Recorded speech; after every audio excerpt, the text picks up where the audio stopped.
Okay, I think I'm all set. Perfect, perfect. How we all doing, everybody? Howdy, Xavier. Good to see you in the chat. Oh boy. Oh boy.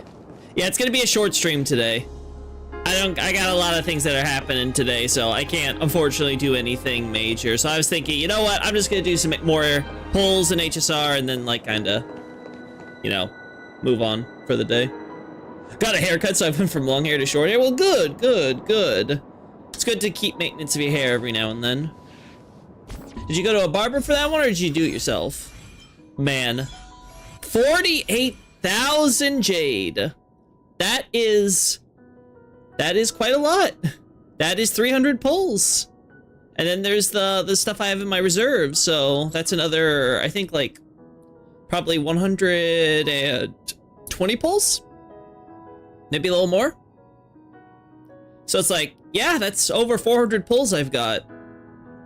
And that's not even counting, like, the stuff I can get for that. Like, yeah, I have 8 pulls here. It'll probably be more when I'm done with these pulls here. Yeah, I think we're gonna take the risk. So worst case scenario for high ceilings. I hit hard pity for both. So that's 90 pulls. I lose by 50-50. That's 180 pulls. Same with the light cone. It would be 80-80. It would be 75-25 I lose, so I have to go for another 80 on the hard pity. So that would be 160, right? 160 plus 180, so that would be what, 340? So I've got about like 50 pulls worth of wiggle room here, but I also get more pulls both this patch and next patch from a barber. Good to know. I mainly cut it so I can apply my own I have no idea what that is, better to my hairline. Hey, whatever you gotta do, right? For me, my biggest concern would probably be like balding and stuff like that, right? That's the only thing I would really be concerned about when it comes to hair. It's like, okay, is my hair like, you know, properly, you know, I don't know, healthy enough so that way I don't lose it. Hey, I am good to see you. But yeah, I want to get Firefly E2, I think. And I think I'll also risk going for the S1. I mean, if I get 160 pulls here, I get Archer's Light Cone. It's not the biggest deal if I get the free Light Cone or whatever, but I will say, I can also probably pull for Blade. I could also probably risk doing that, but again, it depends. I am, I think, like 45 pity into Firefly, into, yeah, you know, the limited banner. So Firefly currently. Oh, a little bit more. Okay, so 55 here. So 45 is probably the Light Cone banner, right? Because we just did with Sundays. I didn't want to take too many risks when it came to Sundays. Because I wasn't that crazy about getting his. Yeah, okay, it's 40. Okay, yeah, no, 45, because 9 times 5 is 45. So it's 55 and 45. So pretty decently into pity. So I can know very quickly and then like figure out like if I win the 50-50 or not, if I want to keep going. I love having long hairs. That's so I am. Yeah, for me, I don't like it being too, I'm not like a mullet type of guy, you know? You like having pretty hair? Yeah, it's just, I don't know. I don't know, maybe I'm too anime pilled, but I prefer, you know, like the short, scruffy hair type of deal. Long mullets just don't do it for me. But hey, you know, everyone's different. Some people rock their hairstyles, you know? There's a lot of Stellar Jade you got there. Yeah, I'm about to use it before High Ceilings drops. But you know, I have E1 Firefly already. As I recall, I wasn't even intentionally going for E1 Firefly. I just got really lucky. And it just happened to work that way when I was building Pity for Jade. So it was like, well, you know what? May as well go for E2 now. And also, according to leaks, apparently Firefly is going to get a buff next year, which is, I can see why. I can definitely see it. There's some parts of her kit where I'm like, you know, I feel like they could expand and make it a little more in depth. It's a little bit kind of simple and stuff, and, you know. Basically what I have now. Good, Xavier. Good. Yeah, the typical anime haircut where like they got the mullet and the beard, but then they suddenly go cliche even in short hair and they look like every other generic black-haired MC. It's like, no! You look so cool with the beard! No, and the long hair! Oh, it happens every time. Can't get away from the Bishi look. Anyway, so again, I have enough between my reserve funds and what I've got here to take the risk with high ceilings, I think. I don't think I'm gonna get that unlucky with high ceilings, but I guess we'll take the risk here. And like I said, I mean, if I get close enough, maybe. Maybe we'll just go all the way for the Archer Lyco. Even though, I'll be honest, I don't think I'm going to play Archer, which is why this is honestly not really worth it for me. It would purely be just to say I have it. But anyway, let's go. We have, what was it? 55 on this one, so we're pretty, yeah, just spend my Jade. I like how they tell you, like, you know, the different options now. But anyway, let's spend the Jade right here. Nope. So that's 65. Go on, 65. I hate the generic MC haircut, LOL. For me, I just hate that it's always the black-haired boys. Like, give me some variety. Give me some red hair, some pink hair, some blondes, you know. Same thing with the girls, too. I hate it when it's, like, always, like, either a pink-haired MC or a black-haired MC. It's like, let our heroines have some variety, you know? Ooh, Genius's Repose. Luca. That's another free pull. Refund right there. Just give me lots of 4 stars if you're not going to give it to me. All right, so that's 65. Do we get it in? 75. We're at the soft pity. No. Oh, my God. I am so unlucky. Like, just get it early. All right. All right. All right. All right. All right. All right. Okay, swordplay. Oh, yeah, Luca! Another refund. All right. All right, how about in 85? We're almost at hard pity. Finally. I love the long white hairstyle. I can't think of any male characters that have that style, now that I think about it. Oh! There it is! Easy Firefly. Almost hit hard pity, though, for that one. There we go. So that was, what, on my... That was pull 78? I'm not gonna lie, that was pretty close. That was getting up there. Yeah, we've only got 70 pulls into this one. All right, now let's go for the light cone. Again, might as well. I do love Firefly enough. I really love the mecha thing and everything, and her character design I think is just peak. So like, yeah, let's go. This is, oh, right away, instantly got the light cone. Oh God.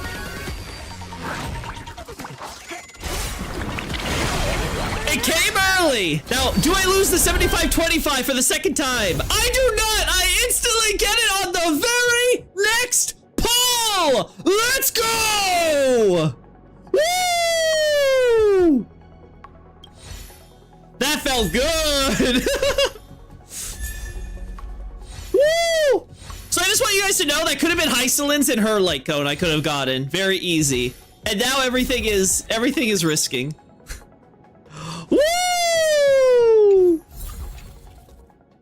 That felt good. Well, all right, Firefly. Let's look at it.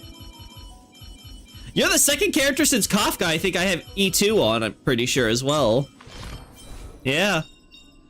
All right, so while in complete combustion, use the enhanced basic attack or the enhanced skill to defeat an enemy target or to break their weakness, allowing Sam to immediately gain 1 extra turn. This effect can be triggered again after 1 turn. A life as frail as a cicada's wings can still burn brightly. Ah, man. All right, so I don't want to pull on Firefly's banner anymore. I don't want to go to... Her E3 is useless. Her E4 isn't worth to go for. Like, there's no reason to go for any Firefly Eidolons unless you're going for E6, and I'm just not E6 in characters. Like, I think that's just too much. Oh, no, I do have... Okay, but it's not a limited character, but I do have E2 for Clara, too. And obviously, Trailblazer doesn't count. He's like a free Eidolons. Yeah. Nice. Oh, also got Himiko to E2? Yeah, I forget how many standard characters I have to E2. Yeah, now it's all the thing. Also, slowly but surely getting my 4 stars up to 70. Then I'll do the same with the 5 stars, and then I'll eventually get them all up to 80. I'm slowly but surely working through that, because I just don't need relics anymore. Like, I don't need to build any of the other 4 stars right now. I have Hycelin's pretty much done, and I just have to craft the stuff, so. God, that felt good. All right, So now, that was far too easy on me. We're not taking enough risks here. And I have 120 pulls, so I could potentially get Archer's Light Cone. So, let's see. Do I want Jigglypuff or do I want Blade? Blade is an awkward one, but because he's on the 50-50 loss banner, I'm pretty sure if I lose, even if I win to him, it's still, like, if I lose to him and I get Blade, it still counts as a win, so I don't get a guarantee on my next character for 50-50. At the same time, this also means that I have the highest chance of getting Blade, because there's the 50-50 chance I get Blade, and then even if I lose, there's still a 5% chance I could probably get him on the 50-50 loss ban pool, right? So, it all works out, I think. Now let's see. Yeah. It's that or Jingliu. I'm not too crazy enough about Jingliu that I don't want to get her. But like, if I somehow, by some miracle, get Blade, like, instantly, we'll go for Jingliu then. But like, I really don't need it. So, let's do something completely unwise. Come on, give me another 5-star. Ah, darn it. No luck. All right, Pom Pom. Give me lots of 4 stars to refund. Nope, that's not a 4. There we go. Come on, give me more. Come on, give me like 10 4 stars in a row. I'm pretty sure the chances of that are like infinitesimal. Pretty sure there's a higher chance you get a 5-star in one random pull than for you to get like 10 4 stars. All right, let's go. Another Blade pull. Oh, come on!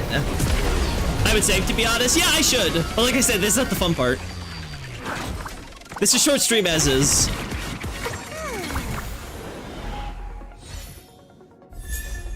Woo! Come on. Come on. Come on. Come on.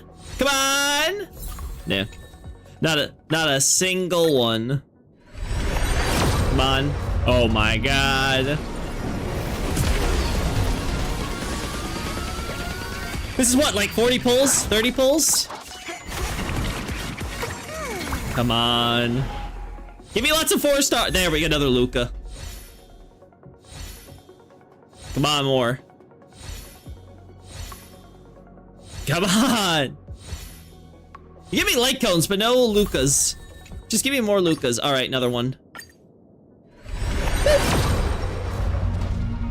Oh boy.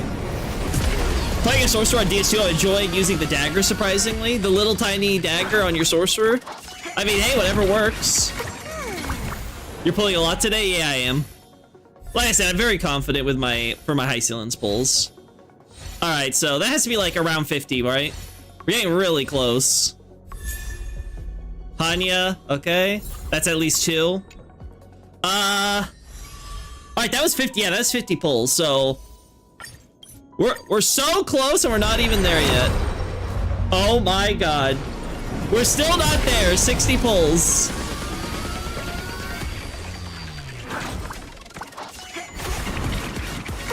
Oh my god. Where is this?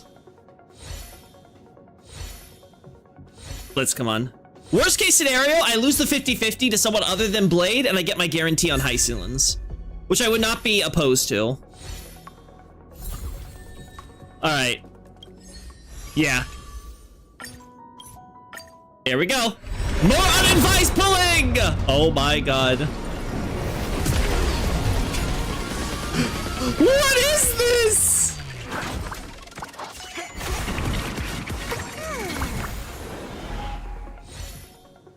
All right, let's see. All right, come on. Come on. Where are the 4 stars? There we go.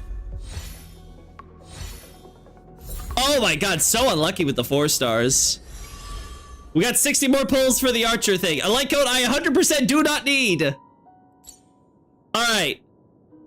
So let's see though. That is 70 pulls so far. 2 more to get the guarantee, and I could, again, I currently have, this is what, my 200 pulls plus 100, so that's 300, like I said. So again, for worst case scenario on high ceilings, I want to have, yeah, it's 340, right? I think, yeah, that's the math. So 340 would be what I want. I'm currently at a little, I think I'm slightly under that right now. So already I'm taking my risks here if I do so. But if I lose the 50-50 and it's not Blade here, then I will get a guaranteed Hycelins, and that lowers my requirement now to guarantee that I get Hycelins and her light cone to... What would that be now? Like minus 90 pulls then? So therefore it would just be essentially 250? I mean, that's a good risk to take. I'm just saying. That's some good math right there. And it could be for a character I want. Oh my god, I'm actually gonna hit hard pity on Blade. They're really gonna do that to me. Alright, come on. At this point, I don't want Blade, unironically. If it was an early Blade, fine. I'd live with it. But like, this is now where I'm actually betting that I lose my 50-50, and I actually lose like actually 55-45. So the odds are stacked against me, but it's fine. It's fine. It's gonna be hard pity. I think this might be the first time I might even hit the hard pity. But don't worry. I'm gonna lose. I'm not gonna get Blade. It'll be fine. It'll be fine. Oh boy, I'm actually gonna hit the hard pity.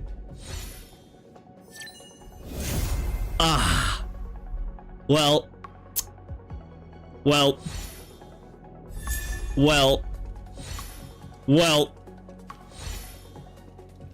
Is all this calculations for a gacha really that important? In terms of you playing with probabilities, yes.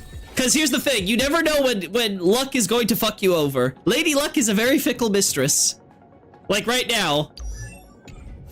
The one time I did want to win.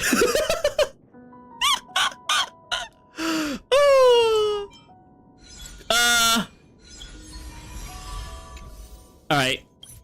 Just gonna put a few pulls. Just a few. A few into his light cone.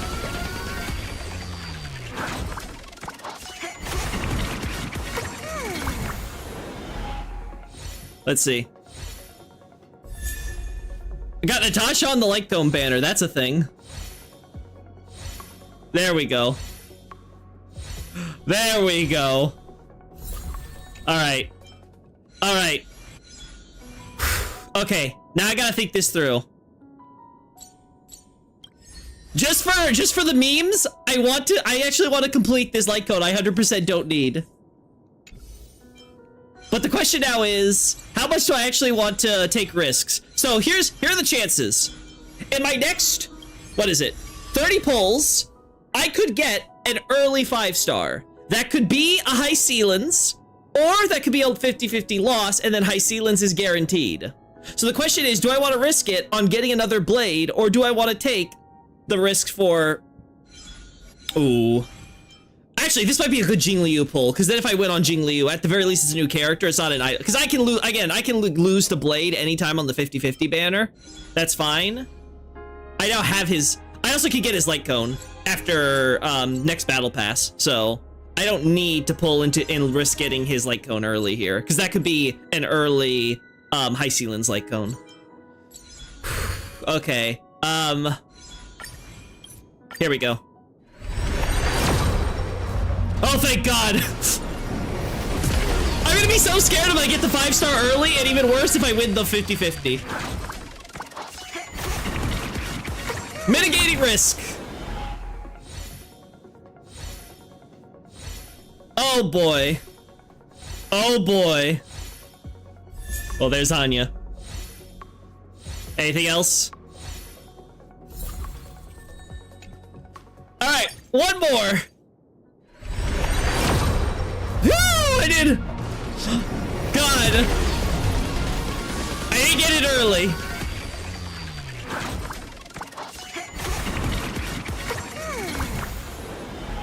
Alright. Okay. Okay. Okay. Okay. Okay. Okay. Okay. Okay. And then one more. Alright, please don't be an early 5-star. My conscious turning gotcha rates into mathematical theories, yep. Alright, here we go! No Jigglyoo, and I'm okay with that. Watch it be the last temple. Yeah, if it was the last temple, it's gonna be like, oh god. It's like, no way, I can still lose my 50-50. Then I win Jigglyoo, and it's like, well. Alright, we can now claim this light cone for Archer, which I will probably never use on any character besides Archer, and I will probably never use Archer, because I'm not really a big fan of collabs, generally. Alright, so just to recap, I had 480, right? I had 480,099, I think was the exact number. I have now lost 160,000 of that. So that is a full 100 pulls, right? No, that has to be more than that, right? No. Oh no, it's 480,000, right? Yeah, 480. Okay, so it's 260,000. So yeah. So okay, good. So that's like what, 150 pulls, right? Again, take my my current Jade plus the 200,000 I have here already, so that's 420,000 Jade. I mean, I'm still pretty close, and I'm still gonna get Jade over the course of how many? Wait, it's right here. 19 days, so that's what? 150 times basically 20, right? So 150 basically 20, that's 3,000 Jade. So that's almost 20 pulls there. We get 10 pulls at for the patch. I also have 29 pulls here, so that's 30 extra pulls as well. So that's what? 59 pulls plus the free 10 pull I get, so that's 69 pulls. So add that to what I already got. Yeah, I can still guarantee High Ceilings in her light cone. So it's, you know, worst case scenario, I lose my 75-25 on the light cone. I go to max pity on both. I lose my 50-50 on High Ceilings. I go to max pity on both. I should still be able to get both of them, E0, S0, S1.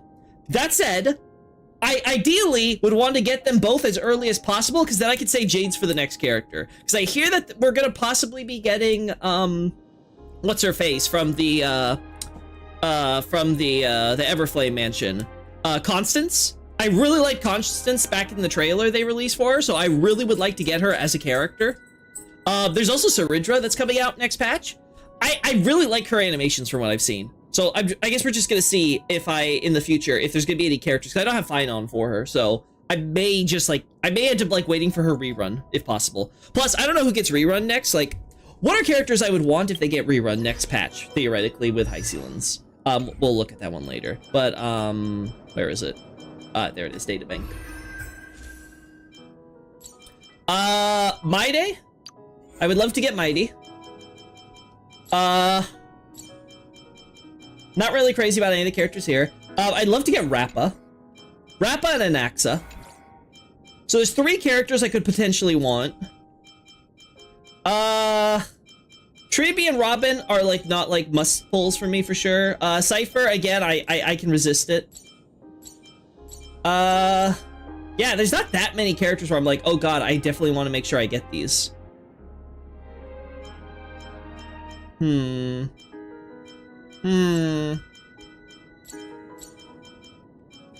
Argenti, no Jingyuan. I'm willing to skip them. So yeah, I guess the question would just be if there's any of the Harmony units besides Saridra I'd want to get. I mean, overall though, it could have been a lot worse for me, so I'm not gonna complain. Yay! We got Blady game tools.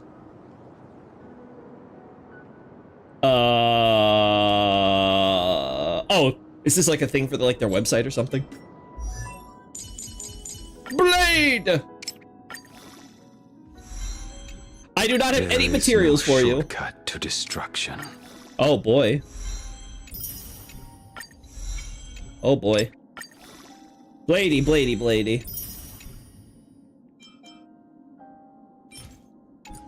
Ooh. Actually, now I have to think. Do I, I'm pretty sure I do have relics for him. Yeah, I put them on Don Hung.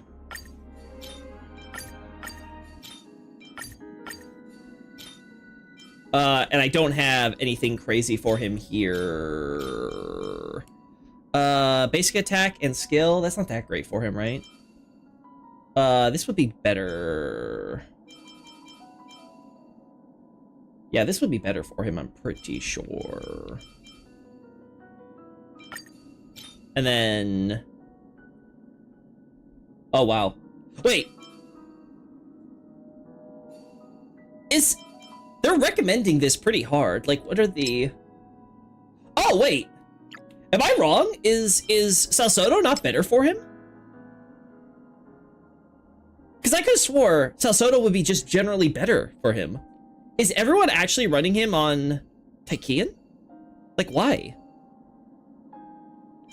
You know, maybe it was that Salsodo wasn't out at the time when Blade first came out. I actually don't remember. I don't actually, like, pay attention to, like, when this stuff releases before I started playing, so...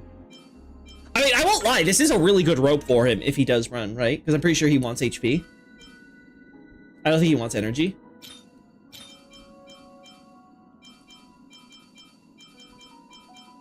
Oh, but... No, I've got Don Hung on this orb. This stuff is so much better for it, right? Because it increases HP, and when he hits over 5,000 on it, increases his damage by his crit damage by 28%. I'm pretty sure this would be better for him. So it's just a matter of me getting his boots. Surprised you skipped Treeby, but since you're into Dot, it makes it. Again, I don't pull primarily for meta, so like for me, it's not a big deal. Right? Like, if I really wanted Blade, I could probably have gotten Treeby, but I'll be honest, I feel like a better Treeby will come out in, like, a year or two. So I'm fine with, like, skipping Treeby. And just, like, using, I don't know, like, Sunday and Sparkle for Blade or something. Maybe Bronya instead. Yeah, probably Bronya and Sunday. I could use those two instead. Because, like, okay, I like Treeby. I like the character design, I like the character for the most part and all that stuff. I just don't want to play Treeby in my Blade team, right? Same thing with Jingliu. I wouldn't want to play Treeby in my Jingliu team. Like, it's you know, there's a vibe thing. Like, I love High Sealans, not just because, like, obviously she's a buff to Dot, but because, like, the character just does everything for me and fits perfectly in with the rest of my Dot characters, right?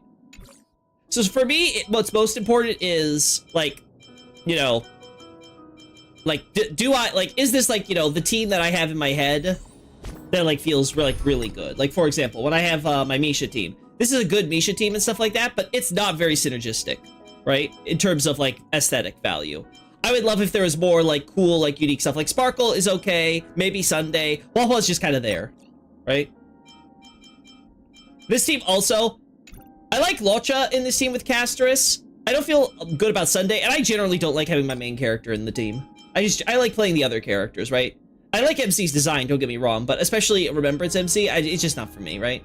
You can get away with it maybe because, you know, Firefly with her boyfriend, but this team, I'm hoping, like, say Constance replaces Kalis in this team, and we can have a mono fire team, ideally, right? And generally, I'm okay with the other characters here.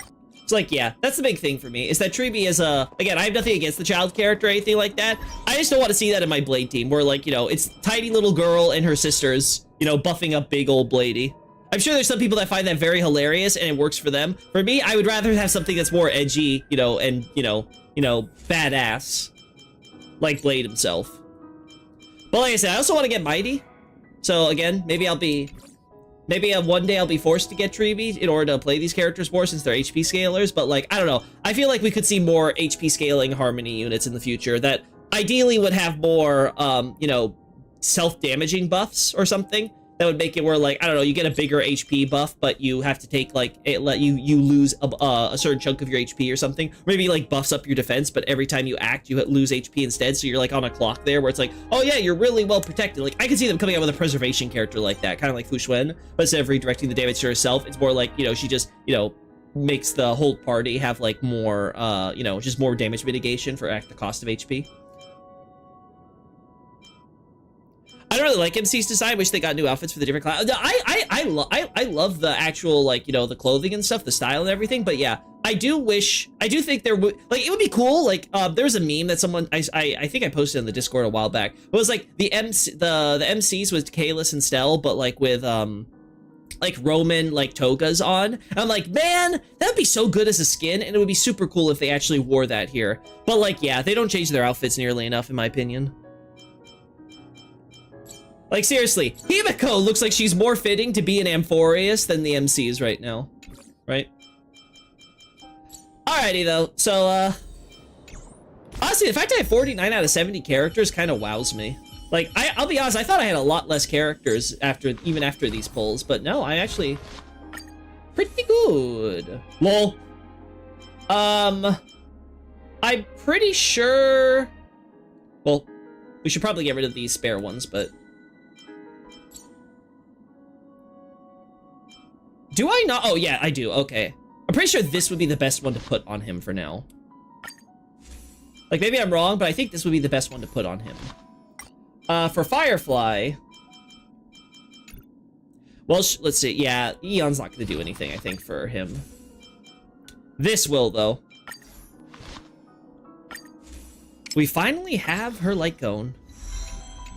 What's it got? Increased break effect by 60%. That's pretty good. When the wearer deals break damage to an enemy target, inflict routed on the enemy, lasting for 2 turns. Target inflicted with routed receive 24% increased break damage from the wearer, and their speed is lowered by 20%. That is really good. Effects of the same type cannot be stacked. Woo! He looks like a bad normal type Pokemon.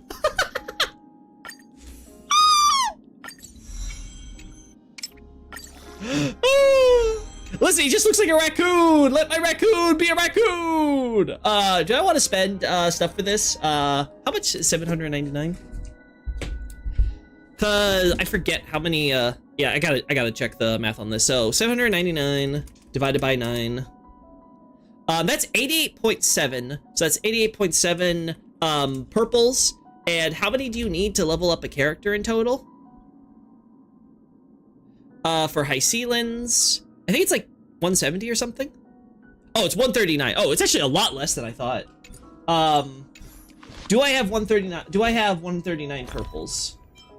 I have 104, so I only need 35. So yeah, I can afford 35 times 9 would be 315. So as long as I have 315 of the Tears of Dreams left, I have enough for Hyceelans, so I can spend the rest on whatever. Good, good, good. Okay, so we can start doing that to help work on leveling up the light cones for... I'll be honest, I don't think I'm going to be using Blade in the near future, right? So I'll be honest, I think I don't even bother leveling this, because I don't think I'm playing Blade anytime soon. So like, yeah, because like next, like how early does it come in the next battle pass? Oh, I also get 72 more, so yeah, totally spend it. Pretty sure it's like the first thing, right? Yeah, first thing you get. And I have 3 out of 4 already. No, that's not what I want. So I can get Blade's Light Cone. Yeah, I can literally get Blade's Light Cone next patch. I don't need to worry. So like, I'm good there. I'm good. Okay. In that case, yeah, don't even need to bother. I'll get Blade's Light Cone next patch. Oh, wait. Thank you. So let's see. Blade's Light Cone comes next patch.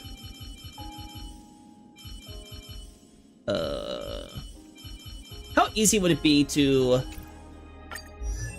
It'd be really easy to get my Blade up past 42 now. And I'm pretty sure we have... Yeah, I have stuff to spend here, so let's quickly do that. Come on, come on. Everyone's a customer. Stand still. Oh my god. Memories of beneath the... You know what? Not even wasting that. God, I forget how much the Kafka buffs really improve her DPS. Like, the fact her follow-up now procs dot is just insane. Relax. Stand still. What do you want to know? Ill tidings manifest. Say bye to breathing. There we go. Perfect. Perfect. So let's see, what am I missing with this? There we go. There is no shortcut to destruction. I'm sure, buddy. Alright. With that now covered, got another Star Rail pass, which means I think I have enough for a standard pull. Yes, I do. Alright, let's do it. Damn. I was like, damn, it'd be great if I got another 5-star. Nope. Well, maybe it'll be something real good I'll get. Don't worry. Trust. Trust. Oh, Pela. Oh, and Xingtua. So that's 2 pulls I got refunded on. Awesome. Nice. So how much is that? 31 pulls. Holy. Yep. Okay. All things considered, not bad. What's this? Oh. Got enough powers for this. Coolio! Perfect, perfect. Now I have everything I want there. Oh, yes, this has to be... This makes me real happy. So let's see. Hyceelans. Yeah, Hyceelans, I'm pretty much set for. I have enough. I don't have to worry about farming anymore. So in that case... I guess I can focus on getting Bladey up to 60. And then, yeah, again, at some point I need to focus on, because I think Donghung, yeah, Donghung was the character I was working on, so by tomorrow I should have Donghung, maybe Arlen done up to 70, but that depends on if I want to focus on getting Blade up to 80 or not. That might completely derail my plans for the time being. Because I'm not going to get, like, it's not like I'm going to, the only reason to level these characters is to get more Star Rail passes, because that's 1, 2, 3, 4, 5 for getting them over the 60 limit. So that's 5. And we get 5 more passes next month from the shop for basically free. So it's like, I need to spend, what, like 5, like it's gonna be, yeah, it's like another week anyway. So like, yeah, I could spend the time like focusing on Bladey. Then we can just worry about that later. And then Bolt could also probably be maxed out. But yeah, I'll basically have everyone maxed up to level. And then the question is, I guess for my weeklies, I'll start farming Blade's traces, because I'm pretty sure, yeah, Blade's the character I have the least amount of traces ready for. One of the lesser sufferings I've endured. My God, he is so edgy. I love him. Yeah, that'll work. Sure.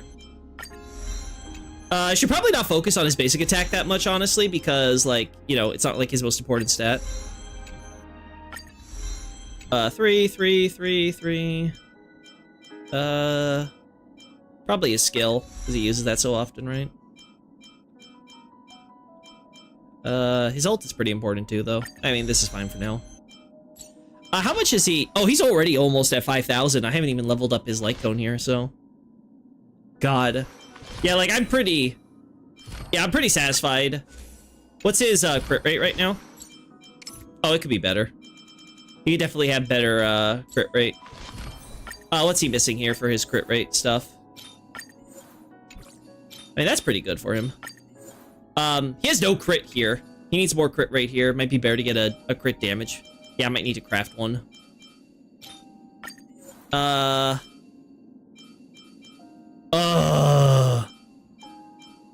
Maybe I do need to start farming relics now. Oh, this needs me to get a variable dice. What is this shit? This pisses me off. Like, actually dodging my crit, like, no wonder it's so low. Like, actually dodging stats. Like, this is so much better here. Yeah, and he gets, he's gonna get more crit damage anyway. From, yeah. From that, like, from when we get his light cone and stuff there. So, yeah. Okay, yeah. So, getting Blade is actually gonna now, like, probably change my calculus on how I'm gonna level stuff now. But that's fine. Again. Fine with getting my Bladey all set up for any future teams I form. You know what? I can actually put Blade in my Castris team. Yeah. I could probably run Castris, Blade. The question is, do I get rid of Sunday or RMC for that team? I feel like probably Sunday, because I feel like RMC is just so good for Castris specifically. I don't know. I have to think about that one. And then... yeah. The question then is just like getting his traces and stuff, and how much am I willing to spend for that? Oh well, let's level Firefly stuff in the meantime. All right, I can afford to do Dish. Finally, actually spending my resources. I'm trying to actually run out. I have what, 52 million credits alone? Woo. Perfect.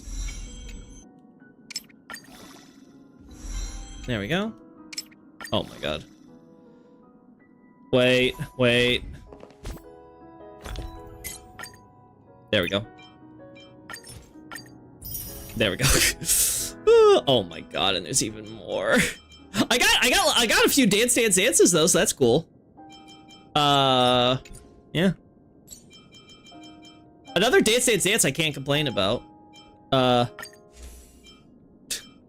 Superimpose. I'm pretty sure I'm never gonna use an S5 of this one because I already have one, but god, there's... You don't realize how many light cones you have until you actually see it. Let's just do this by type. So first destructions. You already have S5 of you. Oh my god. God, like, I'm... Ay, ay, ay. So much. I don't think I need... I'm not gonna bother with superimposing the others. I only have one copy of each. And then... Erudition? Yeah, I thought I picked up a few of you. Alright, you, that's fine. We got another copy of you. Harmony? God, if I could get another... If I could get another Dance Dance Dance, that'd be pretty hype. Another S5 Dance Dance Dance would be so good. Like, just action advance is so crazy in this game. I mean, it's pretty crazy. Like, pretty much anything that increases your speed or any type of action value is pretty nuts in a turn-based RPG. But, like, in this game especially, it's like, holy hell. God, I have 2 S5s of this already, and I'm getting it more. One of these days, they need to let you trade in duplicates of light cones you're not gonna use. Yeah, I already checked. All right. Did we get any preservation light cones? No. Just the one topaz thing. It's like, who cares? This one we did in fact get. We will almost got you to S5, I guess. And then already have you S5 on. Yeah, not even worth bothering. Got 2 S5s of Shadow by the Night as well. Alrighty. Back to Firefly.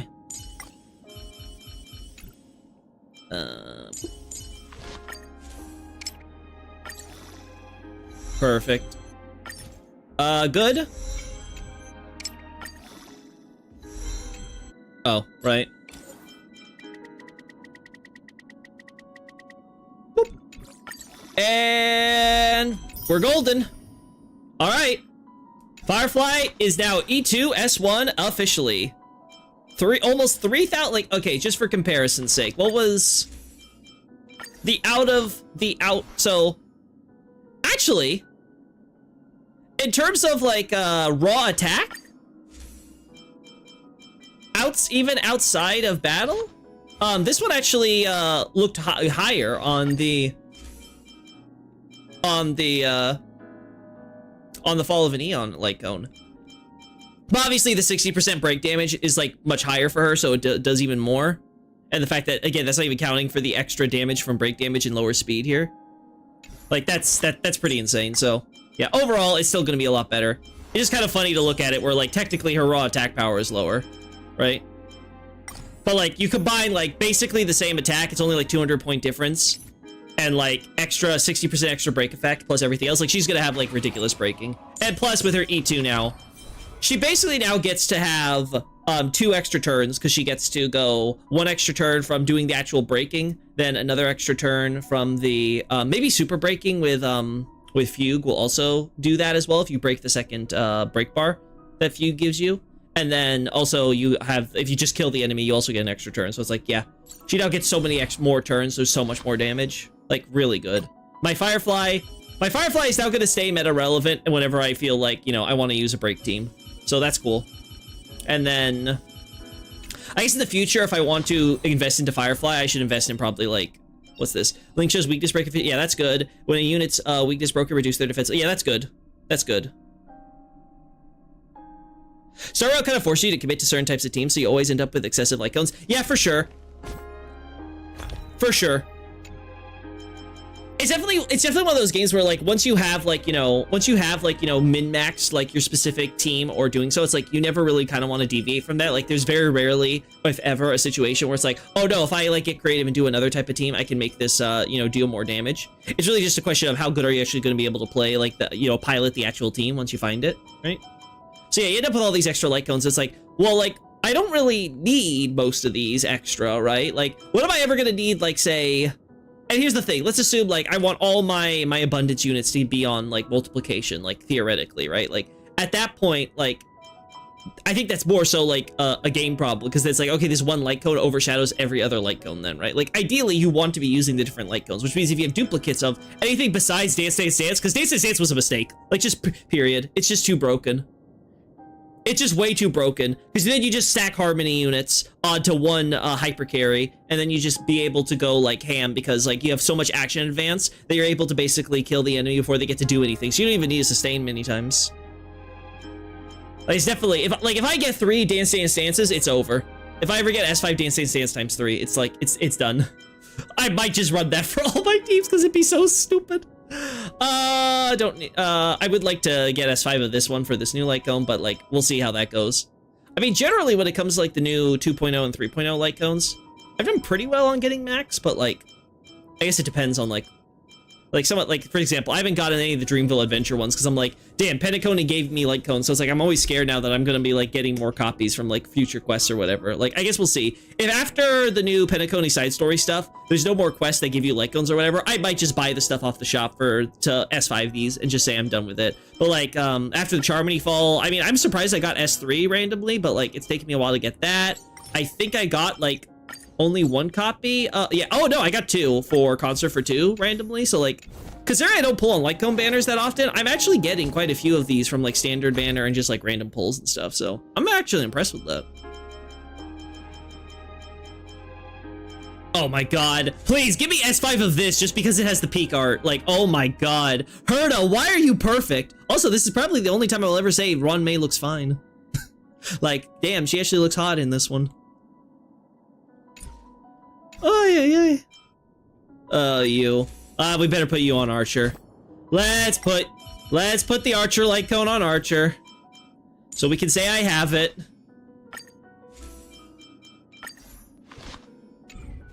I mean, good news is, like, Saber's here, so, like, if I ever get tempted where I really want to get my Blonde King onto my account, I can do it. But, like, we'll see. We'll see. We don't know when this event is ending, so... yeah. Not feeling the FOMO, so... overall, though, considering, again, I did the Fate gift thing mostly for a meme, I'm surprised how well this all worked out. Again, you have to be smart with your pulling, but, like, overall, I think I took a calculated risk, and while it could have definitely been better, it could have been so much worse, still.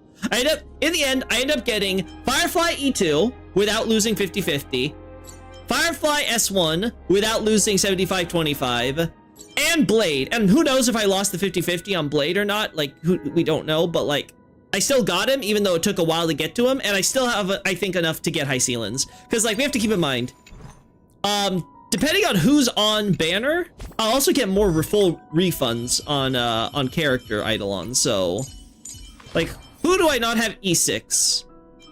Hook? Arlen? God, poor Arlen.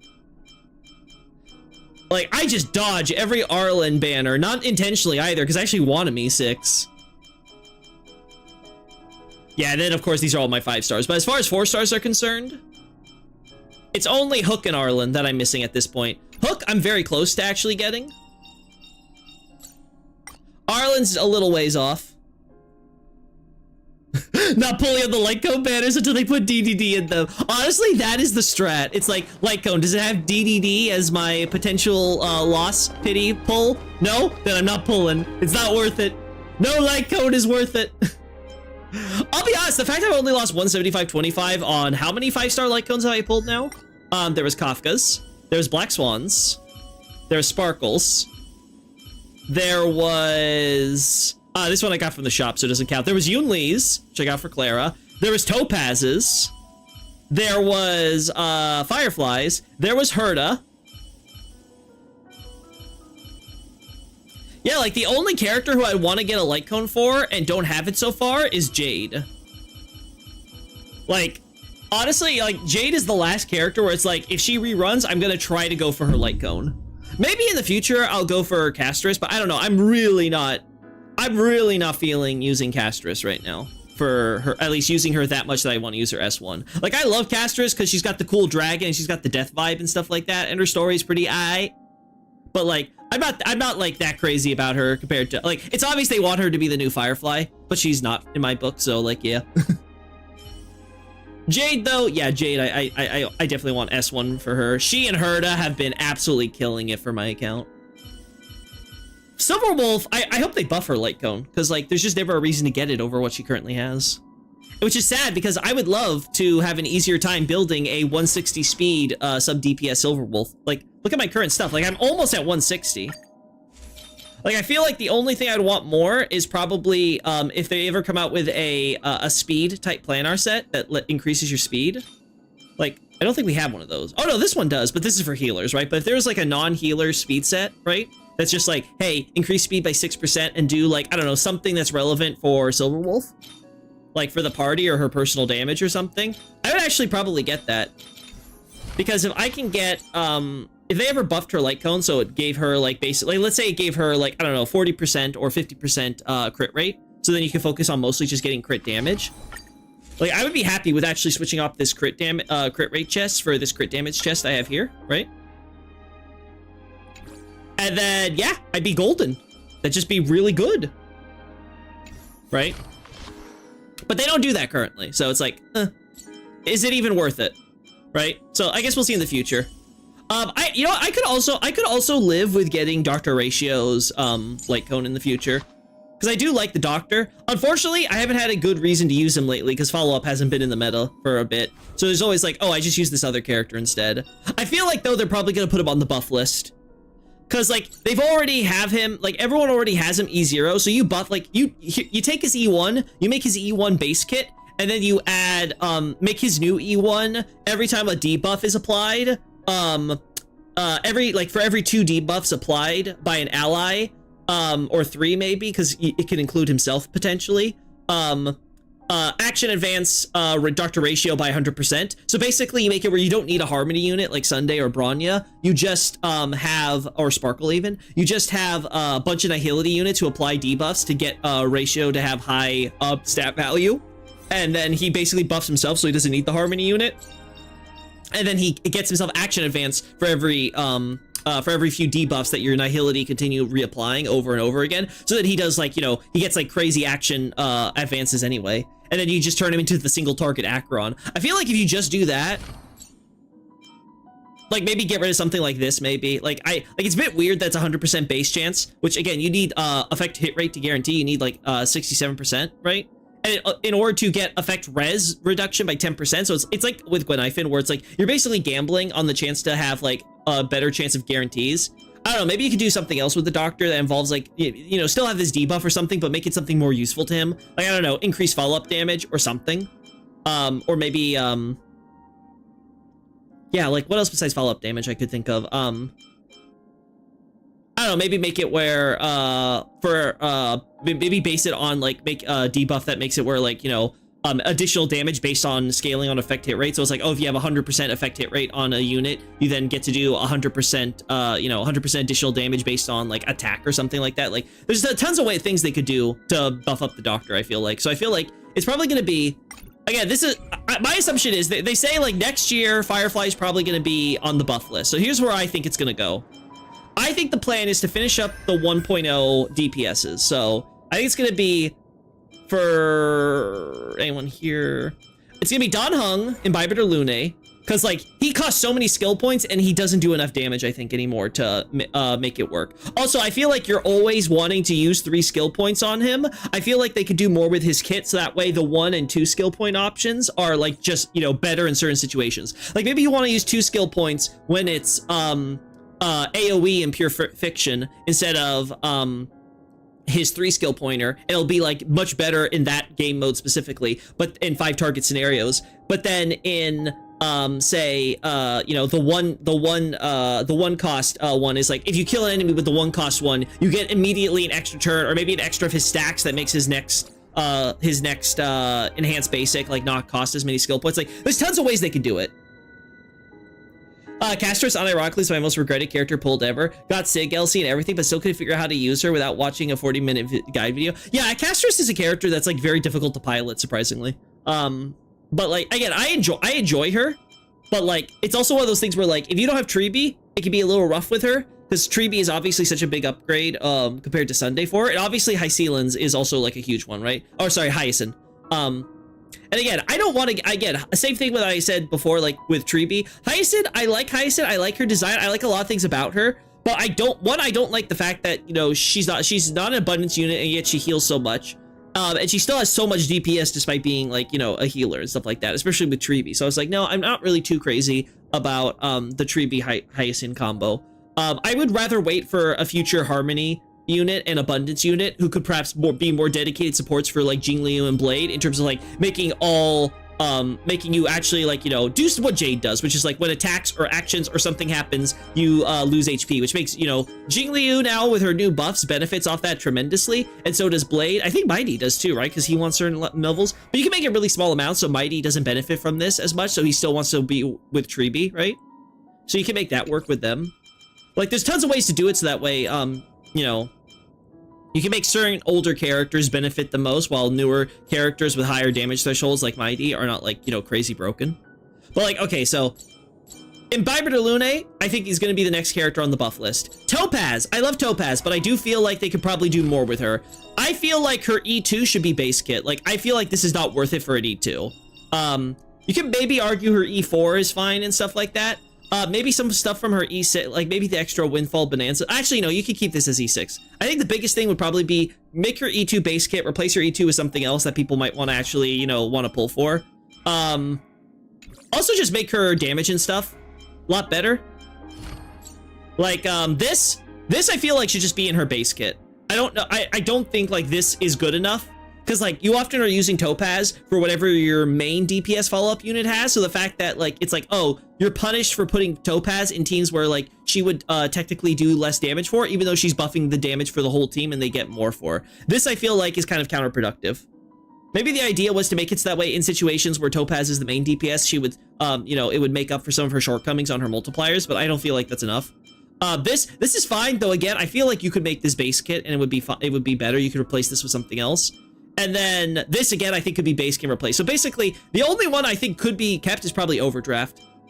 I feel like Financial Turmoil and Stonks Market need to probably be replaced as traces. And otherwise, maybe buff her multiplier slightly. But otherwise, I think she's fine. Like, I feel like maybe you could get away with making it so that way... Where is it? Yeah, so, Proof of Debt is increased follow-up attack damage that enemies receive by 50%. I could see that getting buffed, because what is, let me double check. Can I look at Cypher? Yeah, I can. Doesn't Cypher do, like, the same amount, and it's, like, completely unrestricted?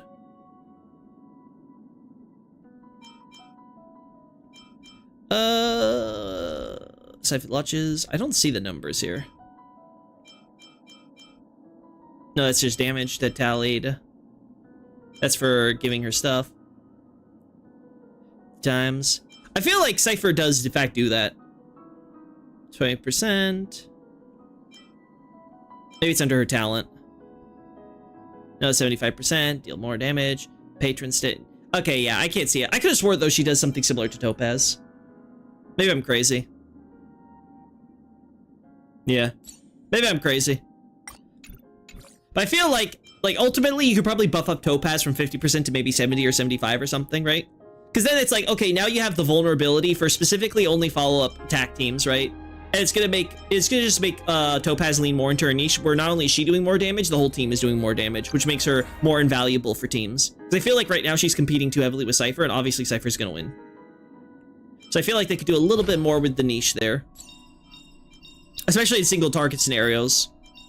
Which is where Topaz theoretically should excel at. Bonanza stuff, yeah, that's about it there. So, okay, so it's Topaz, Imbiber de Lune, Dr. Ratio, as I said. And I said it would be very simple. Just make his E1 base kit, replace his next E1 with basically Acheron, you know, single target Acheron bait. And then like probably replace him with his. Actually, are there any traces where I feel like they could probably do better? Maybe buff up some numbers.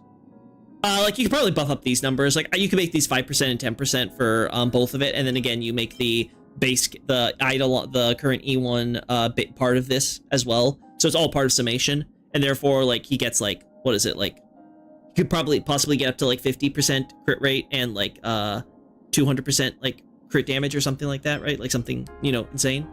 And it's like that's fine, because then like he doesn't need harmony units, which is exactly what you'd want, right? Because then you'd want to run him in an Nihility team so he keeps applying debuffs.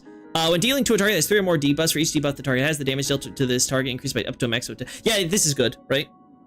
This is another good thing. It's like, maybe buff up this number so that way, you know, you can make it some absurd number like 10 or something. So you want, again, just keep on stacking debuffs between your 2 Nihility units and a sustain. And again, I feel like this is a great way to make his kit distinct, but still incredibly useful for him.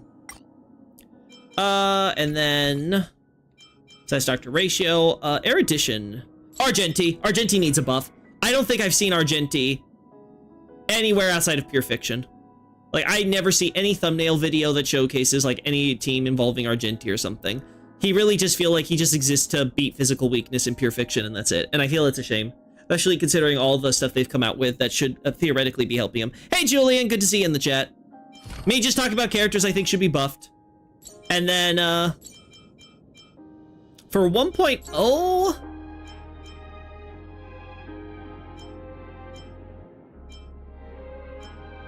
I think that might be it. It's just those 3, right? Am I forgetting someone? Yeah, it's not any character here. I guess they could, you know what, actually, they could do Zila. Zila might be too out of date by then too. Like every now and then I see some crazy Zila video where it's like, you know, Zila against the world, right? With like E0S1 or something like that. But like, I don't know. Overall, I feel like Zila could probably use some love. And I'll be honest, the only thing I would change about that is like make it where she procs her resurgence, so she gets her extra turn after using her skill. If there's basically only an elite or higher level enemy there. Basically, if there are no trash mobs for her to be able to kill off to proc her resurgence, make it where she always gets her resurgence then. So that way, you know, her DPS doesn't fall off a cliff just because the certain matchup is against enemies, right? I feel like that's the best way to fix her. After using basics, I see this next actually advanced by 20%. I can see this getting replaced. Like this could potentially be useless. Again, I'm not a Zila main, so I don't know enough about her to know like will it be better or not. Zila's in amplification state or quantum. Oh, that's good. Like you don't want to get rid of that. I love Argenti, but I didn't pull for him because I got Clara, and Clara's my favorite character. Yeah, here's the same for me. Like I prefer Clara. Like I really love Clara and Svarog. Now I'll be honest, if they do buffs for standard characters, which I don't know if they'll do it, but I will definitely lobby for them to do it because I feel like it would be good if the characters you get in standard pull are also better, especially with how the meta's been going. Like I would love if, for example, take kinship. Put it into, wrap it up with under protection. So these are basically, these 2 traces are in one. Turn kinship into, Svarog's, follow-up attack is Svarog is considered a summon with his follow-up attack.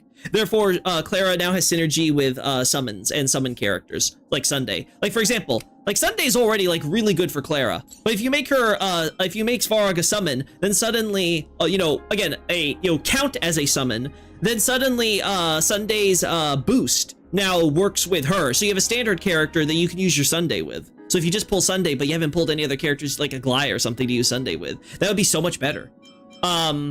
This should also be made base kit. Like, change Revenge. Change Revenge into E6 Clara. Like, unironically, make it where when any other ally besides Claire's attack, there's a 50% chance of Svarog being hit, and then just turn this E6 into increase the chance with Revenge by another 50%. So you basically turn to guaranteed. So whenever anyone is on the field is attacked, Clara will always be Svarog will always be attacking. So therefore, you don't even have to care about aggro anymore with Clara. Like, it's just like always doing more damage with the more enemies and stuff. Like, that's a very simple way of buffing up Clara without making her too crazy and still keep her distinct from Yunli. And, of course, also now Feinen. Because obviously, Feinen's technically a counter DPS, right? Like, one of his skills in his enhanced state is technically a counter, right? Is there anything else I'd want to do? Again, maybe like multiplier buffs, but again, I don't mind characters with lower multipliers if they just get more attack frequency, like Blade, right? Like Blade's buffs are amazing because now he's more competitive with Mighty, just because like now he's based on like how frequently he can get him to scale in terms of his follow-up attack with you know, self-damaging procs. And again, like I said, just come out with new Harmony and Abundance or Preservation units or whatever that do like, you know, HP reduction and stuff like that, while giving, you know, a card target shields or something. And like, you know, Blade is like in business, like he's just gonna be able to do more and more attacks. He's just gonna scale over time. So yeah, Don Hung and Bibiter Lune, I think he needs it next, most of all. Then Zila, I'm gonna add her to the list. I think that's fair because we did 4 characters last time, right? Yeah, 4: Jingliu, Blade, Silver Wolf, and Kafka. It's funny how it's like all the Stellaron hunters except Firefly. Lol. Then you do Argenti. Oh wait, I'm sorry. Topaz, Dr. Ratio, and Zila. Oh wait, it's literally 1 erudition unit and the 3 hunt units from 1.0. That is funny, actually. That is really funny. Yeah. I'm pretty sure. This is kind of eh. Speed boost effective Zealous can stack up to 2 times. Maybe that's okay. I feel like that should be the E4 instead. Zila regenerates when she defeats an enemy. That's actually really good. Helps her with her. Yeah, I feel like her Eidolons could definitely be crazier though. Like you could definitely probably buff up some of these a little. So yeah, like yeah, it's basically just the problem with Hunt. Like early Hunt units, I don't think they figured out, because Hunt is a weird one because you have to balance it around single target. So you want to like make them like single target nukes. Boot Hill, Fei Xiao, they do good because of the way they set them up with their teams. Moza's pretty good for a 4-star and stuff like that. March 7th is really good as well, fun because they make him more support oriented. Again, Dr. Ratio, I think again he did a lot of good damage for his time, and with follow-up teams he was also pretty good. But like I said, he just needs some tweaks and stuff, and like make him like go in the direction of really leaning into him wanting Nihility instead of Harmony units, where he doesn't need a Harmony unit. He's got enough buffs for himself already. He just wants more debuffs and debuff, you know, different stuff that increases damage, right? And letting him be able to action advance if you get a new E1 like that. I think Yanqing needs the buffs the most, like if they do buff standard characters, because this follow-up is RNG. And yeah, I agree. Yanqing would probably be a character I would want to see. Like all the standard characters I would want buffed in certain ways. Like there's stuff in Himiko's kit I feel like could be refined to really hone in on what makes her good. Bronya has like a few things I feel like they should lean into. Like I feel like her E4, right, where she gets a follow-up, I feel like this should be base kit and they should lean into that. Just letting her be like part follow-up unit, right? I feel like that should definitely be a thing. That's fine. I feel like this with the battlefield stuff with the defense, again, it's unique. I don't know if I think you could probably replace that. This is fine. I'd probably buff up her talent because it feels like no one uses basic attack on Bronya anymore, and I feel like I feel like it should be used more. I feel like they should like maybe they have to buff up this action advance or something like that. But like I feel like they should definitely make it where Bronya, you can basically you can if you want to skill spam with Bronya, you can, but ideally you'd want to especially with more SP intensive teams, you'd want to actually make it where going you know, alternating between skill and basic with Bronya is actually really good. And I feel like you can work a follow-up and stuff in there as well. Make something like, I don't know, like have her follow-up attack like increase her personal damage over basic or something. So again, she doesn't have to do crazy damage numbers or anything, because again, she's already a really solid character, but just have to clean up and make her feel more cohesive and you know, stand out from the others, right?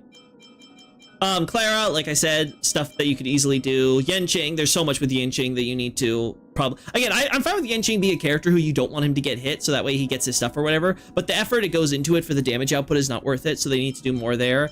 What's another character from the standard index? Oh, I see what they mean there. Welt, I guess Welt is a bit weird because like he's kind of like pseudo sustain type of thing, but I feel like there's nothing that really like benefits off that. Maybe stuff that makes it more like the more you slow, the more damage it is the targets take or whatever, so therefore him and the rest of the party can like, you know, do more, and you can kind of have him as like a pseudo tank. Like I feel like they should lean into that, as he's like a preservation character that buffs up the team, right?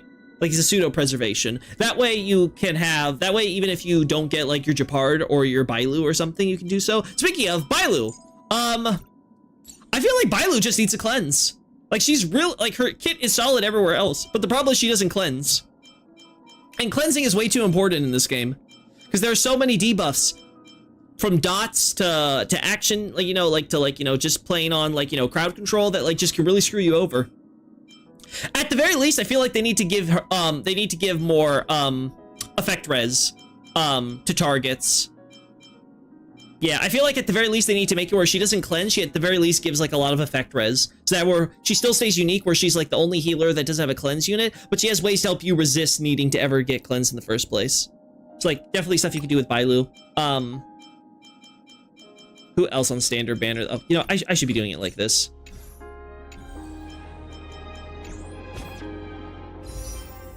So much easier to work out my bad memory, right? No, that's not it. Character trial. Hello? Game? Kind of froze there for some sec. There we go.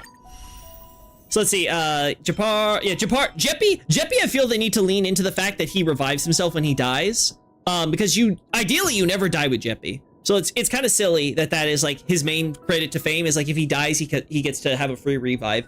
In my opinion, they should make it where one, make his talents, it's every time he revives. Because, where is it? Yeah. Yeah, so I would make it where whenever, Japard is, revived with, which one of his, oh, is this one it? Yeah, so instead of making it when Unyielding Will is triggered, make it whenever Japard is revived, he gets 100% energy back, so that way it's just, you know, you can synergize it with Castress, you can synergize it with a bunch of stuff, right? I feel like you could do that, and then probably, like, this is good. Just make him have a higher chance of getting attacked. This is useless. They should replace Grit with something else. But in general, I think that, like, here's what I would do with Grit. I would replace it with the ability where every time a target other than Japard takes damage to their shield, Japard loses, like, subtract some of Japard's shield from him. Up to, and then restore that shield to the target. So basically, Japard is the most likely character on the team to lose his shield first out of anybody, and therefore he's more likely to take HP damage, and therefore he's more likely to die, but because of his high taunt rate, so between his high taunt and the fact that he gets rid of shield even when he's not being targeted, he's going to lose his shield faster, which means he's going to have a higher chance of dying faster, which means if he dies, his talent's going to trigger more likely and give him a full revive, which lets him get a full energy, so therefore he can put his shield back up to everybody. And this allows it where he can sustain really, really well, while also actually playing into his talent, where it's like, yeah, you know, Jeppy might go down during the fight, but that's fine because he's going to get right back up and then use his shield and stuff, and he's going to be fine. Some people say Lynx is better than Bailu because her healing is random and she also can't remove debuffs. The RNG is definitely, I think, a thing with Bailu, but again, it's not that random. I think it's a big problem. I feel like the RNG mostly is like, you know, it's the bounce healing works enough in your favor. I think the problem with Bailu really is the fact that you don't get the CC mitigation. Like, if you make it where either Bailu makes it where first attempt to do crowd control fails on targets who are targeted by her skill, or make it where you increase the effect res by, like, I don't know, 75% for the target with her skill, anyone who gets bounced on. I think that alone will make it really good, and you make it like, I don't know, 2 turns, 3 turns or something. Like, I think that'll be the best way to handle it. I don't know why Japard gets so much ice damage. He doesn't need it. They should change it for something. I don't think they're going to change it, right? I don't think they will. Plus, they can always come out with, theoretically, like some sort of thing where it's like, if you're froze, like, you know, it's kind of like super break for freeze, right? Where like this could make Misha more relevant as well. Like when you freeze an enemy, you have like some harmony or nihility or whatever unit who makes it where like that enemy will now be, you know, susceptible to more damage. It's a separate multiplier from everything else. So it's something you can stack up to crazy amounts of damage or whatever with like vulnerability and things. I feel like you could do that and it would make Japard's ice damage and stuff more relevant for him potentially, right? Especially if it's something where it scales off the target's existing damage, right? I'm not saying that. I just feel like, again, this is a defense unit, but he's getting attack for going into defense, and he doesn't really need that. Like, if anything, I feel like they should make it, you know, okay, I actually have a better idea, actually. Combine Integrity and Commander into one, because it's so, you know, again, it's such a simple, these are 2 simple traces. You could just combine them into one. And give Japard a new trace, which makes it for every point of effect hit rate he has, it goes into his defense. Like, like, that's what I would do, actually. Yeah, you know what? That's what I would do. I would take Integrity and I would put Integrity and move it into Commander. And then I would take the current integrity and make it where now it's effect hit rate conversion into defense. So therefore, you building, therefore you only need to really focus with Jeppy on substats is getting effect hit rate and speed. Because he'll get the defense stuff from other sources. I think that's the best way to do it, because then it's like, okay, you're leaning into giving him, and you can make it a cap. Like, it can be like up to, I don't know, how much effect hit rate does he want with his E1, right? Like, I think 67% in total. So like up to like 70% or whatever, like it'll give him like 70, like, I don't know, whatever, like amount of like 70% extra defense or whatever, right? So that's a pretty good value. Therefore, it's easier for you to get to like 4K defense plus with Jeppy, while also getting into like 135 or 160 speed, because he is slow. 92 speed is slow. It's like, there's a lot you can do there. Oh my god. God, I love you, Jeppy. God, please, you have to bring freeze meta, Hoyo. I want to bring Jeppy into my team as my free-to-play freeze meta unit. But yeah, there's a lot that they could definitely buff up standard characters, and I feel like that would be smart just because it's like, no one wants to get the standard. No, if you're gonna lose your 50-50 to a standard character, you want the standard character to be decent enough that you feel good about, you know, you don't feel as bad about the loss, right? Like, it's like, okay, I still got a decent character. And like, again, there's so many characters in this game and so much variety, and the focus is so much on team building. You don't need to worry about like one individual character being like good. Like, look at Himiko. She has been the premier 5-star fire type erudition unit, and like we haven't had a limited version to replace her, quote unquote. And it's been fine, right? Like, whenever there's fire weakness in the in pure fiction or something, or even in MOC or anything, like, it's at least worth considering bringing in Himiko, and everyone's happy about that. Like, it's really good that Himiko is a good standard unit for you to have, right? So I feel like, again, those are things that they could definitely work on and improve. God, Firefly is... I'm so happy. I'm so happy that that everything... I can't believe I got Firefly E2 S1 so easily. Like, that's just crazy to me. And even then, when I was trying, I didn't lose that badly when it come to my luck with Blade and stuff, so I can't complain. Man. Okay, so that's it for everything I would talk about for standards and 1.0 character buffs. Now for 2.0, Firefly has apparently been confirmed, has been leaked out, so she's gonna get buffs by, and again, by like what? Like, let's say this happens in like 3.4, 3.5, right? Around there. 3.3 maybe at earliest. I feel like that would be pretty fair. Like, I feel like the meta will have evolved and changed so much that it'd be like, yeah, like make Firefly's kit a little bit more, you know, I would just add more depth to it and make it where there's like a lot more like thinking involved with her. Because right now she's just like the brute where it's like just spam skill forehead and pray that you don't run out of your ultimate, you know, like timing, right? Because once you get out your ultimate, it sucks. And I'm okay with that. I like that part of her kit. But maybe add like, I don't know, her basic attack could do like crazy additional damage based on how much break you've like accumulated over a certain charge or something. Like, just do something that makes her a little bit more interesting in terms of like her rotation, so she doesn't just become like a skill spammer. That's the most disappointing thing about her kit. I want E1 Firefly, but I don't really use her, so I don't think I'm pulling for E1. I think that's okay. I don't think you need to pull for E1 Firefly if you don't already have it. I just got lucky with and got an E1, which is why I went for E2. E2 is really the one you'd want to go for if you really want to use Firefly, right? Because right now, obviously, break isn't getting shield is harder. It's a little rough. Anyway, for Yunli is fine. So it's Firefly. There's no other destruction unit that needs it. Boot Hill and Fei Xiao I think will still be fine. I think follow up will be good. Especially if they buff up like Ratio might get bumped out of follow-up teams, but I think that's fine because then you could have Fei Xiao, Topaz, like I said, with the Topaz buffs, it'll be Fei Xiao, Topaz, Robin, and Aventurine, and that'll be fine.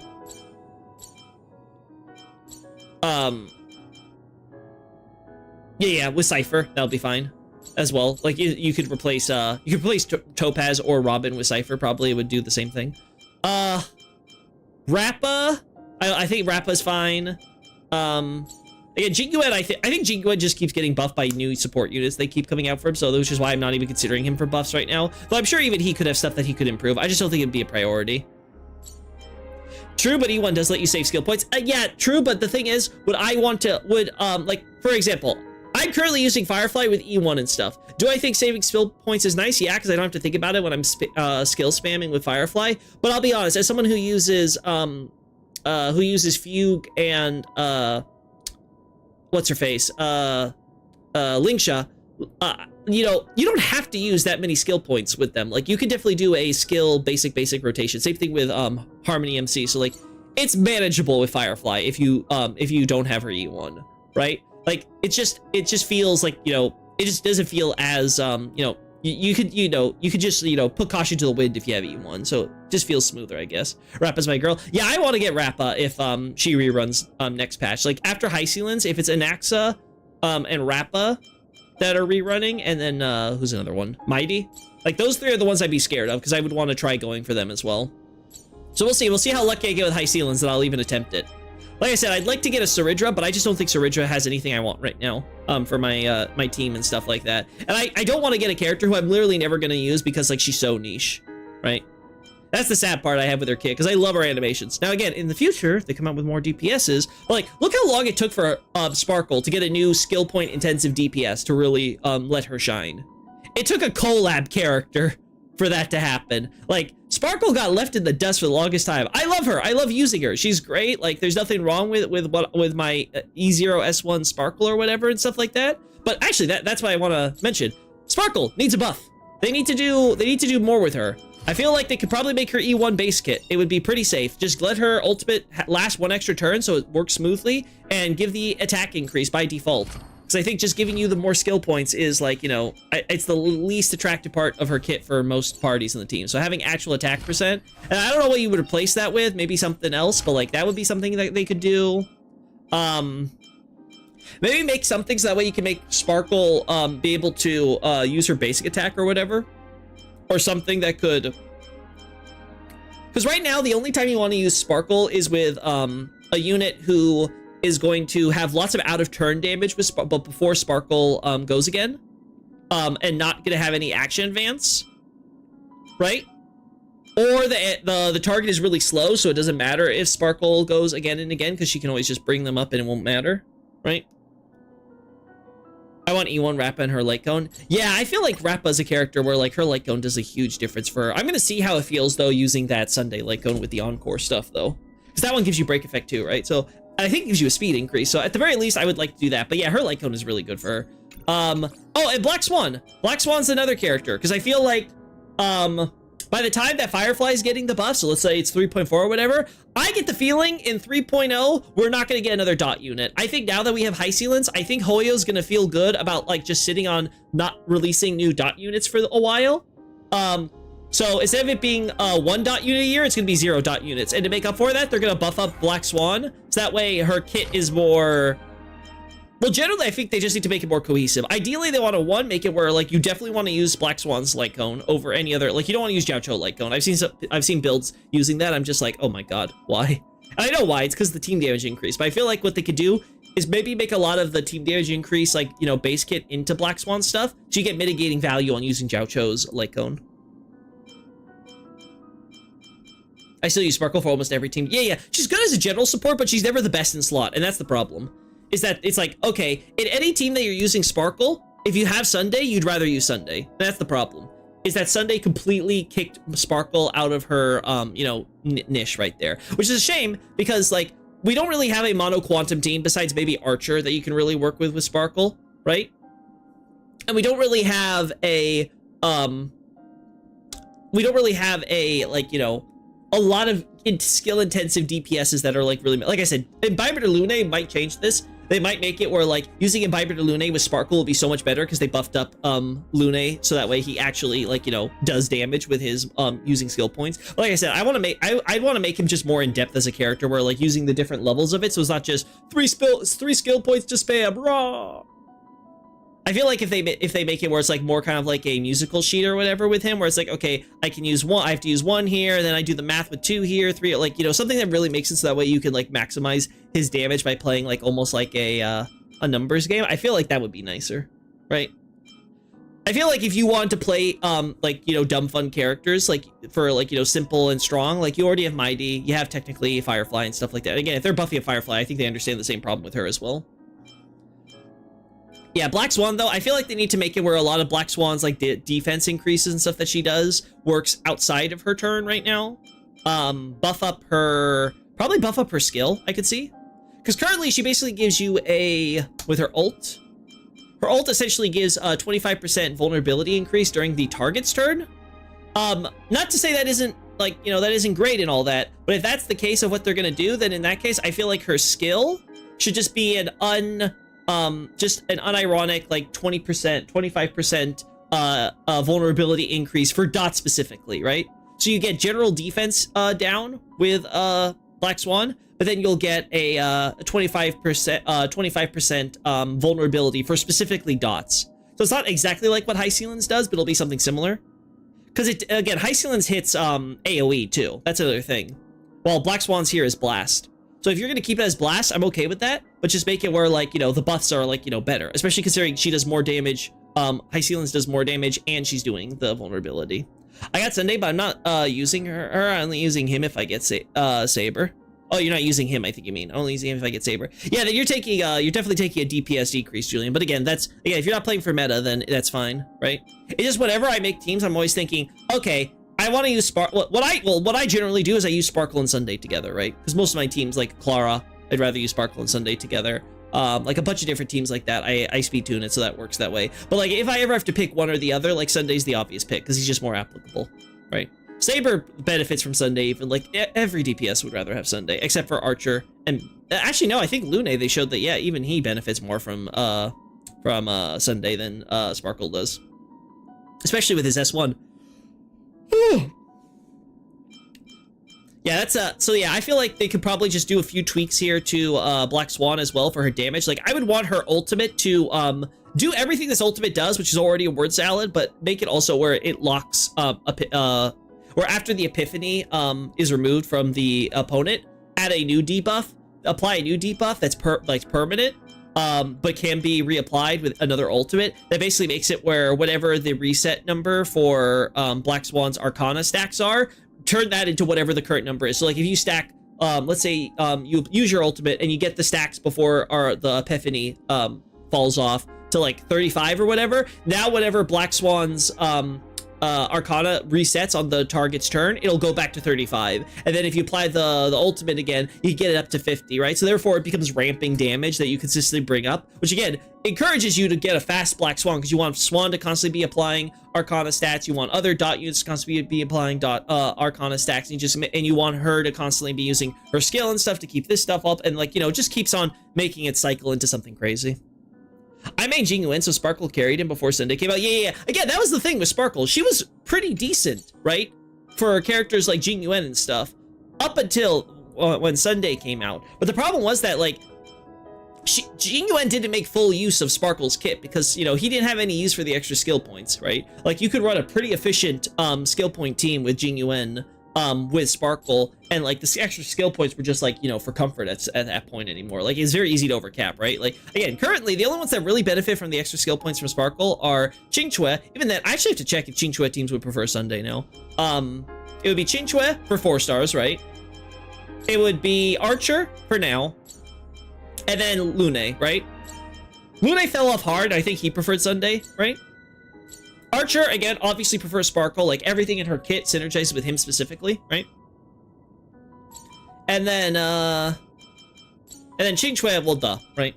Most stuff synergizes with her. Probably she's a 4-star DPS, so she's fallen off over time as well. I want Black Swan, but I was pulling for someone else when she got a rerun. Well, yeah, that's what happens, right? With the reruns and everything like that. God, I love my E1 Jade. Like I said, I'm surprised. Like, obviously, I skipped Ron, May, and Robin, so that's obviously saved me a lot of pulls that other people, you know, don't have, right?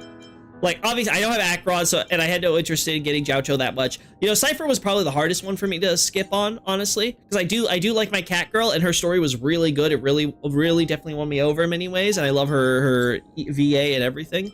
But like, I can't complain with the characters I've actually pulled, right? The only ones that, like, Rapid was another skip because Sunday was coming out. I had to get both Sunday and Fugue. So that was another one where I was like, damn, I would have loved to get Rappa if I could have. Anaxa I don't mind as much, but it'd be really cool if I get him because he's another cool character. Yeah. I mean, there's not too many characters where I'm like, man, I really regret not getting them. Like, Mighty would have been cool, right? So be... But in the future, I would want to pull probably Mighty. So that's 1. Zila, I can lose them 50-50, so I don't care. 2, 3... 4, kind of? Yeah, like 4? Out of, what, how many more was I missing again? Like, yeah, like 4 out of like 21? Right? That's not bad. Don Hung 5-star need above. Well, like that's what I said earlier, right? Like I predict, like I said, again, last time I'm gonna go over it. My prediction is if not the patch after next. So what are we on? Like 3.4, right? 3.3, right? No, we're sorry, 2.3. Like this is patch 2.3, right? So next patch is 2.4. So either 2.5, I think they're gonna come out with another round of buffs. That's my prediction. Either maybe they'll take as long as like 2.6 or 2.7, but I don't think so. So I think it's gonna be they buff Lune, they buff Zila, they buff Argenti, and they buff Topaz, right? Yeah, it's Topaz, Dr. Ratio, Zila, and Argenti. Those are the 4 they buff, I think, next. And with Don Hung Lune. So that's 5 in total would be the options, right? Maybe they would skip Zila then, because I feel like, yeah. I feel like Zila is probably the biggest maybe here, because I feel like, again, considering she was the very first 5-star out, there's probably so many E6 owners that Hoyo would feel like they don't need to buff her, because most people who really want to play Zila already have her like E6 or whatever. But again, I feel like the other ones, Ratio, Topaz, and Don Hung with Argenti, I feel like they have the highest chance. So let's say those 4 get done and then they don't touch 1.0 anymore. Then next time it'll be Firefly. For 2.0, it'll be Firefly. It'll be Jiaocho, I think. And Black Swan. And I think Jiaocho's gotten really shafted over time, especially with the release of Cypher. So I think it's going to be Jiaocho, Black Swan, Firefly, and Sparkle. I feel like those 4 are going to be the units they come out with for 2.0 buffs. Now, maybe in the future, they'll start addressing sustain units. But I think sustain just have such longevity in this game, just by virtue of like how they work. Like, I could see a Fushuen or a Locha getting buffs in the future. But I feel like if they do that, it'll probably be like way in the future when they feel like those sustains, like there's so many sustains in the game, and these older sustains are so like irrelevant now in the meta that they're better off giving them buffs now, right? I feel like they might do the same with standard units, where they'll buff them when they feel like they've already done like enough.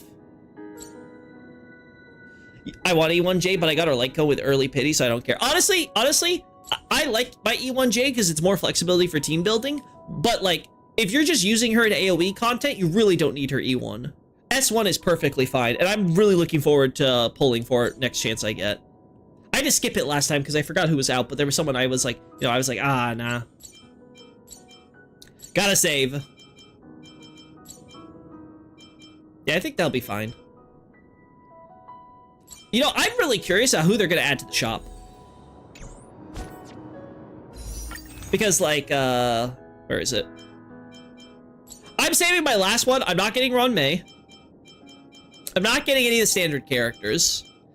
The variable dice is actually tempting, lol.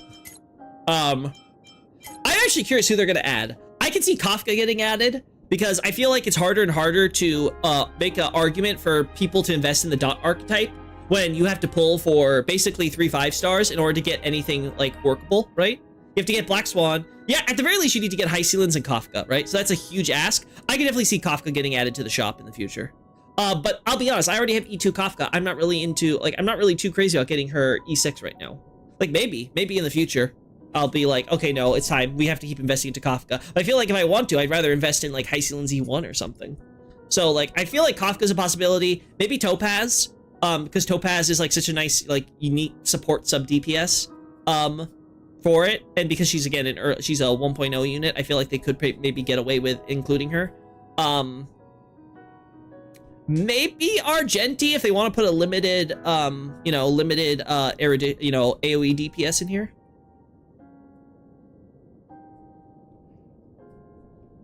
let's see, and then, I don't know, maybe they could add, maybe Fu Xuan they could add here to the shop, but she's already on the 50-50 lost banner, so I don't think it's like, okay, so, because here's what I'm you know what, Dr. Ratio could probably go on here, because here's the thing with this banner. There's a very obvious reason why they picked Ron Mei and Locha, and you can come up with a lot of like, oh, to help with the break archetype, oh, to help with Castris. I think this is true, but I think the main reason they did so is saturation.